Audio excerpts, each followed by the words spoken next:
எப்பயாச்சும் நீங்க தனிமையா இருக்கிறீங்கன்னு யோசிக்கிறீங்களா? இல்ல யாராச்சும் உங்களுக்கு பக்கத்துல இருந்து ஒரு ஆறுதலா 4 வார்த்தை சொன்னா நல்லா இருக்கும்னு யோசிக்கிறீங்களா? இல்ல ஒரு சந்தர்ப்பத்துல உங்கள யாராச்சும் இறுக்கி இல்ல ஹக் பண்ணி, "ஓகே பரவாயில்ல பார்த்துக்கொள்ளலாம்" இப்படின்ற வார்த்தை வந்தா நல்லா இருக்கும்னு யோசிக்கிறீங்களா?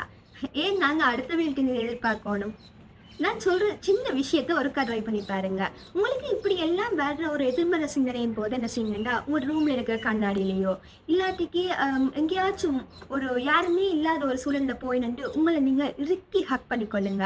அப்படி இறுக்கி ஹக் பண்ணிக்கொண்டு நீங்க சொல்லுங்க, "ஓகே. நான் பார்த்துக் கொண்டிருந்தது எல்லாத்தையும். இதெல்லாம் நார்மல். எல்லாம் சரியாகிரும்." இப்படின்னு நீங்க சொல்லி பாருங்க.